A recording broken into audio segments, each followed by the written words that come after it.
And welcome back. Today we're going to do a series of videos comparing Meermin Splittoes to my other Splittoes. We're going to focus only on Goodyear welted shoes, and as you can see I have two different Meermin Splittoes here. So first we're going to choose what we consider to be the best one, and then we'll take a look at them from there. So when it comes to comparing split-toe derbies, there are a couple of differences between those. This is a traditional derby, so it has the piece here that is actually on the floor of the shoe and goes all the way back to the heel. So it's going all the way down to the welt, where this is more of a blucher, where it's the single piece and has heel caps on it. So there's a difference in style there. There's also the difference in the apron. You can see this kind of has like a piping apron and a piping toe. Kind of looks like there's a tube in there. Sometimes there is, sometimes there's not. So I don't want to say that there's a toe. And then sometimes the stitching is quite a bit more intricate. All right. And then there's a reverse toe. Now, as you'll see with some of the other ones, can be even more intricate. Now you can see the fudging can be quite thin, like you see on these. Pretty dense, very nice looking. You can also see that there's some finishing, and the finishing on Meermin is always a little different, but this is pretty nice finishing along the edge as well. And then, of course, the way the heel is finished as well. All right. All right. Now, here, you can see there's fudging, but the fudging is very, very big. Of course, these have rubber soles, so quite a difference there. But for the purpose, I think, of looking at all of my other Splittoes. By the way, this is on the HOK last versus the Hiro last. So this looks quite a bit bigger. I actually need this giant insole in order to wear these. You know, I have ordered another pair that's on this. I have a pair of boots actually that are on this last, and I actually sized down so that I would be able to wear them. So, but for the purpose of comparing to all of my other Splittoes, I'm going to choose this one. Now, this is the 101.596. Now, that's not to be confused with the 106.596 that I have also. That's in Utah calf. The 106 is the number for hand welted. So, and this is only a look at Goodyear welted shoes. So, with that, we'll start off and we'll get right down to it. Now, this shoe retails at, I think it's $219. It's a little bit more than the $199 that you can sometimes find Meermin at, but it's also not a lot. They do charge a little more because the stitching around the apron on this is so much more intricate. So let's start off, and we're going to compare it to a Fugashin. Now, Fugashin also charges a little bit more for a, this is actually a skin stitch on the toe. And for this particular pair, they have a nice pie crust apron. They finished the soles real nice. They actually put a toe plate on that for me as well. I have not been able to get Meermin to do toe plates for me. I would love it. I like to get toe plates installed from the factory, because I don't like sending it to a cobbler. It just seems like a lot of extra work, and I have a lot of shoes, so I don't really wear down the toes. But this is also a blucher style. Also has the heel cap. Also has the heels, stacked heels, and also natural, so you can kind of see that depth and the thickness of the heel. All right. Which is also very nice. So, but as Goodyear welted goes, this is pretty nice fudging. Look at that. A really nice line on it. And actually goes all the way back to the 270 on the sole stitches. Has a nice contrast stitch there, which looks pretty good. Now this is obviously suede. This was supposed to be kudu suede. There's been some discrepancy on whether or not it is. Again, this doesn't have a contrast stitch in there, but the stitch is there. You can see that the fudging on the Meermin is not the same as the fudging on there. The fudging here is kind of on the edge, and then the stitching is on the inside of it. So that's a little bit of a difference. So cost is pretty similar. These are, again, about $220. These normally run around $220, but they did charge extra for the pie crust apron, for the skin stitch, for the sole work because it's closed channel, for the toe plate. All in all, these were around right around $400 delivered. I did, delivery from Vietnam is pretty high, so that does add to that significantly. Where delivery for Meermin is always around 15 or so. So something to consider, but both pretty well made, all in all, and very comparable. Now this is in a willow grain calf versus the kudu. All right, so that is Fugashin. Now we're going to go up the price ladder just a little bit and cross out of Asia and into Europe, and we're going to look at, this is a Carlos Santos. Now this has a day-night sole. You can see the stitch density here and on the welt. There's no fudging on the welt at all. This has a kind of different, a totally different kind of apron now. Kind of rolls over like that. And it has that really kind of cool, looks like they twisted it when they were stitching it. So it looks like it's a rope going around, which I like. It's very nice. Now the skin stitch here, just absolutely beautiful. When it comes to skin stitching, it's a skill set, and it's not something that everybody can do. When it's almost invisible like that, that's very desirable. Just a regular reverse stitch like this is still not something everyone can do. The apron stitch is definitely rare, but if I'm comparing these two shoes, this gets a lot more for finishing. The finished work on this is much nicer, but the apron is better on the Meermin as well. But the toe, Carlos Santos wins hands down. I also, when I look at the proportions, the way that the heel cap is on this one compared to this, where it's a much larger heel cap, I like that better. So again, price point around $230, and this is right around $350. So definitely moving up the ladder with Carlos Santos, but pretty nice. Now I skipped one in between here. This is a Cru NonPareil. Cru, these are actually, they would run around $260. It's like it's $259.99. But I had them upgraded with a sole, okay, with the fiddleback and with the toe plate. So that's another 50 more.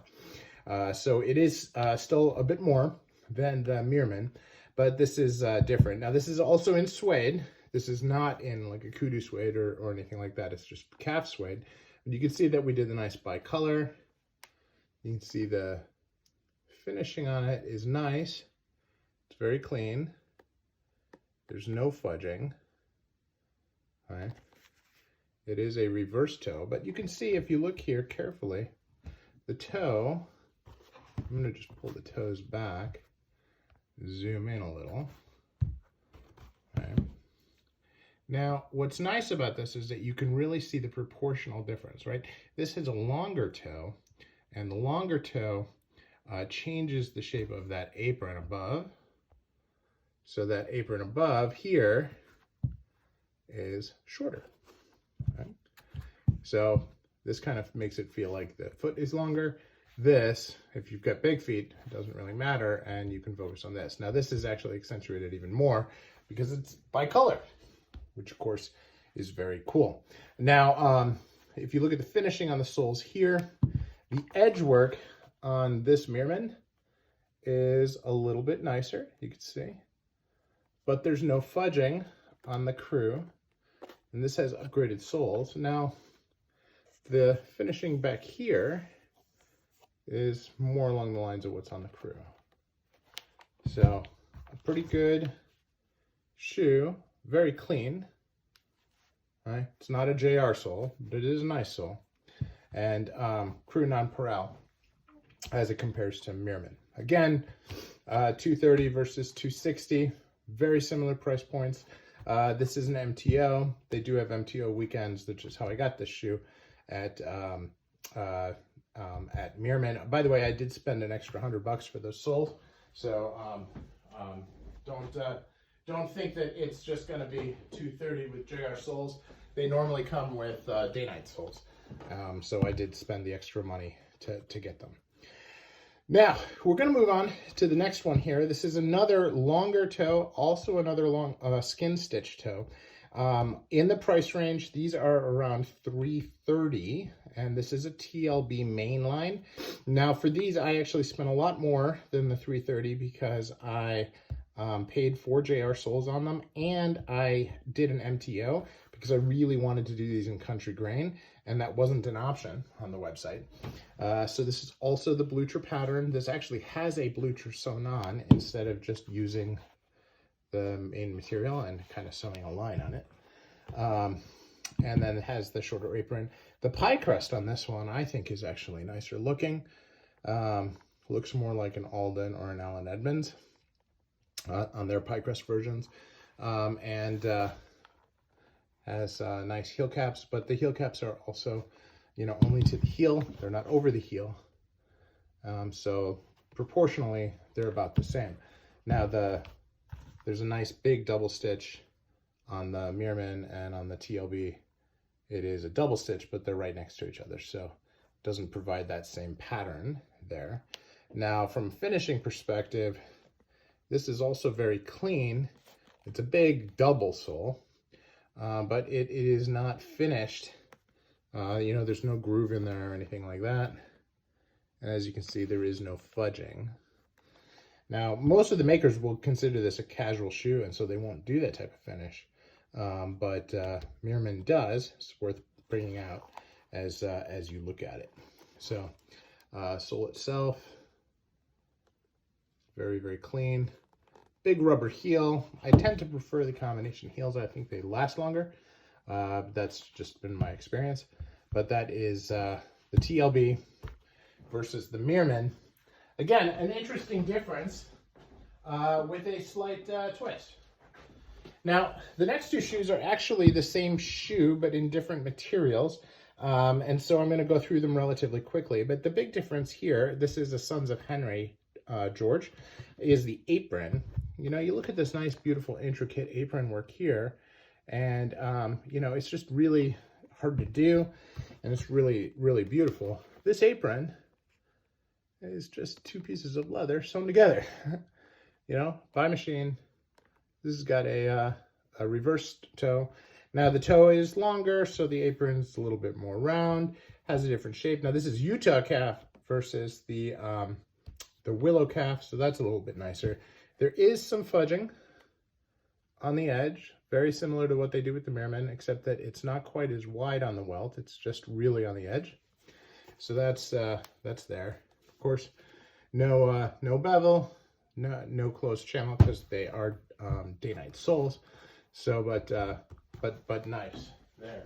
Now, when we go to the next version of these, this is going to be in a museum calf, but what is really interesting on these is the sole. Okay, beautiful combination sole, lots of nails, and this beautiful leather sole. Now, the edge is kind of plain.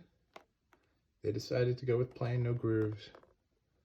Again, no fudging, or actually the same fudging, it's just that line. You got to get the line just right, because you can see they basically ran the fudge wheel on the edge of the welt. That's it.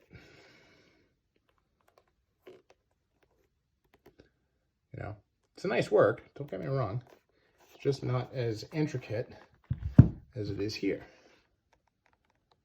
right? Where it's just a little bit longer, wider. Small stuff, right? Really small stuff. This edge, a little bit more intricate, a little bit more time to do finishing. Soles, pretty darn similar as you look at them. Obviously the JR is painted, so that's a little bit of a difference. But overall, I think the quality of the leather on the Meermin, on the Sons of Henry is higher.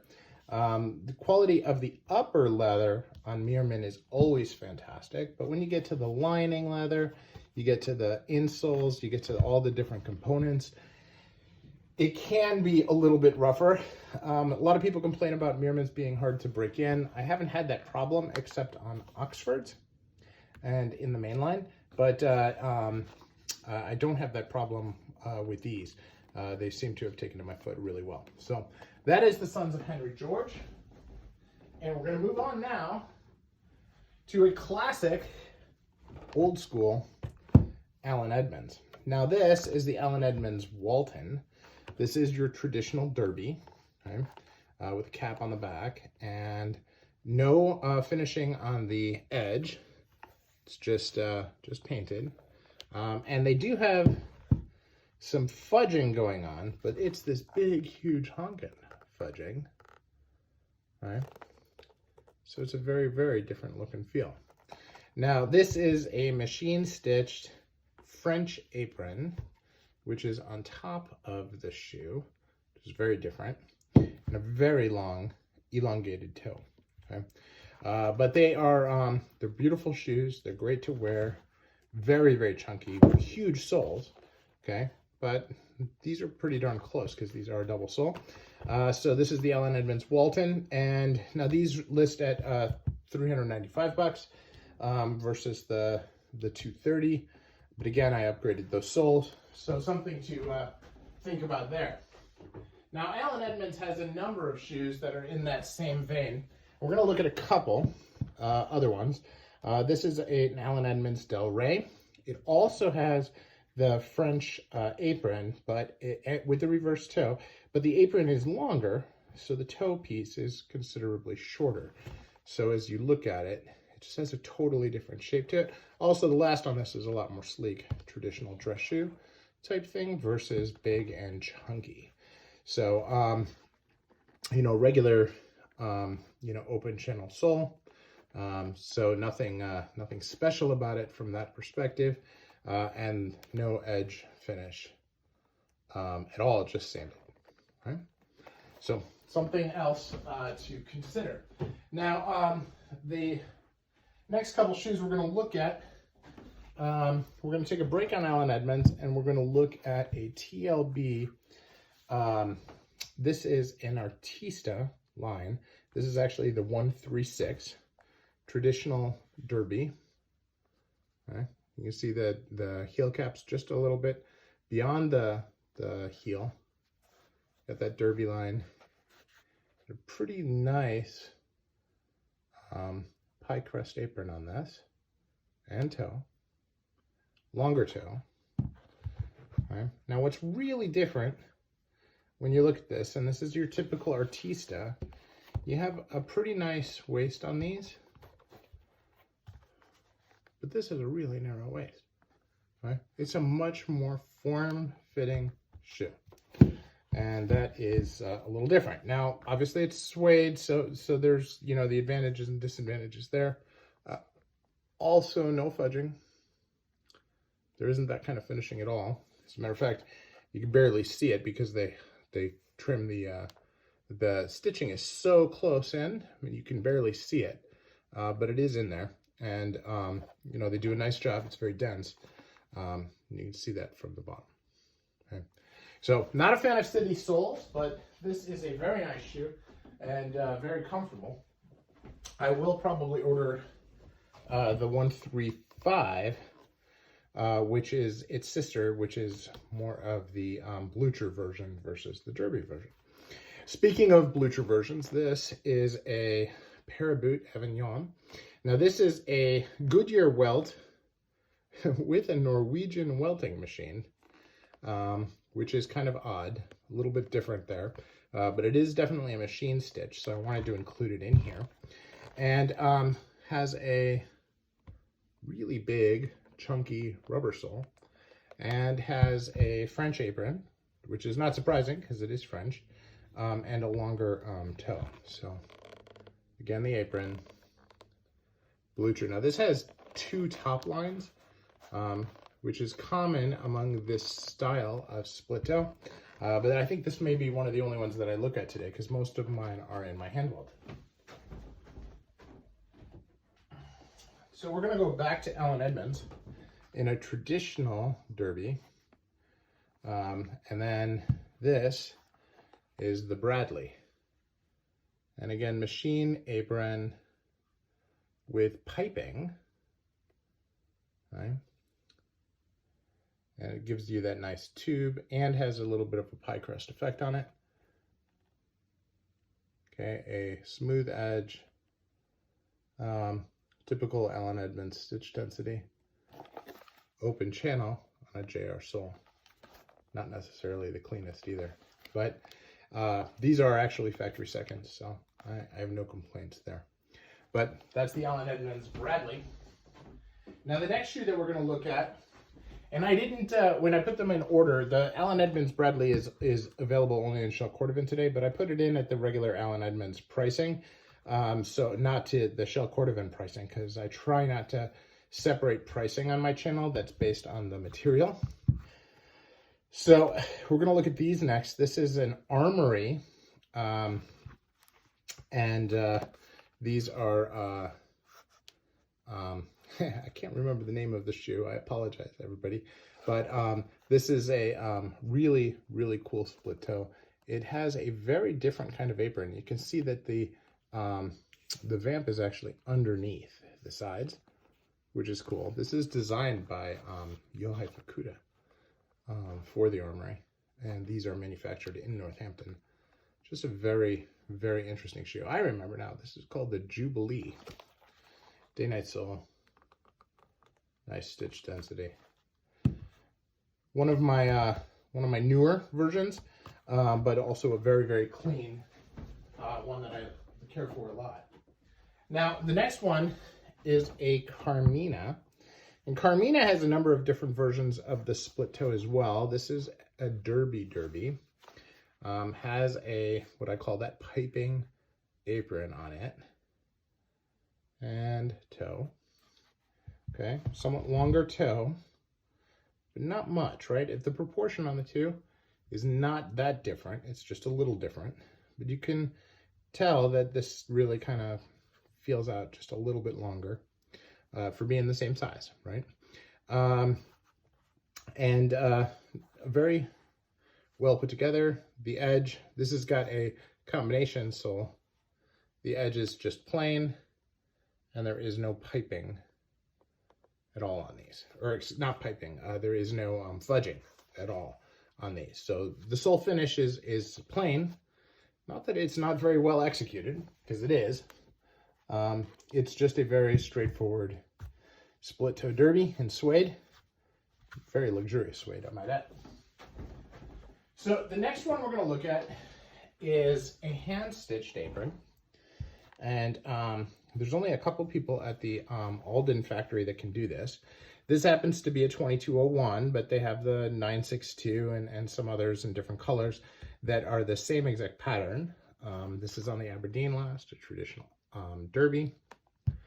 The heels go to the just a little bit forward of the heel. The heel caps go a little bit forward. You can see the soles, typical Alden sole, open channel. So, you know, a lot of the things that people tend to look at when they're trying to figure out, oh, well, wait a second, should open channel be more expensive or less expensive, don't necessarily come into play, right? A lot of it really has to do with the pricing for the detail work on the aprons, on the toes, and of course here there's fudging on the outside of the top of the welt, right? And you can see the stitches in there as well. Okay. But now these are actually carved too, so you have the lip on the bottom and on the top of the edge. So all that's done, it's just very, very thick compared to that Meermin. Right, so these are both double soles, but you can see the Alden is just a bit thicker, almost like a whole midsole bigger. So not a small thing. So that is Alden, a difference, but also very similar. Now what we're going to do is we're going to move to the Crockett & Jones Hardwick. Now the Hardwick is a similar design to some of the others we looked at. It is a double top line, so I was wrong. We did have another one on here. It is the Blucher style. Now this apron is very similar to some of the other ones that we looked at, where it's just two pieces of leather put together, and it is machine stitched. Somebody corrected me on one of my videos on that. So really nicely done, very clean reverse. These are rubber soled, and there's no fudging and no edge work in the rubber sole, which would be very uncommon. Hardly ever get it. This is the Crockett & Jones City Sole that they do for those. So a very good sole, a very good shoe. Now from a price perspective, the Aldens were about $550, again, compared to the $220.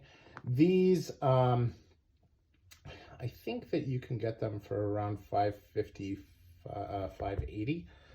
You can also sometimes get sales on these at the different dealers around Europe, and I would definitely look to find some of that. A lot of those stores will give you the VAT off, since you don't need to pay it if you're shipping it to the United States, and if you don't have to pay the VAT and you just pay local taxes here, compared to buying it from Crockett & Jones, where they do have to pay the VAT, it can be very, very different. Now, these are a very different shoe. This is a French apron. It is a reverse toe. It says pebble grain. It has a standard heel cap there. Now these are made in the Crockett & Jones factory several years ago for Foster & Sons. This is a 4 eyelet, so it's a little bit of a different design.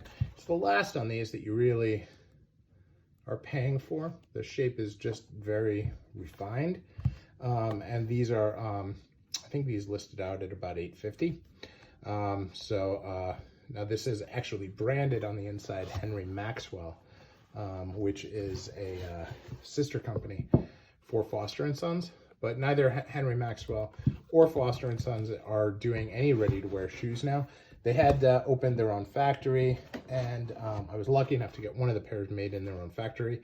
These were made before that, but they've since had to shut that down because of COVID.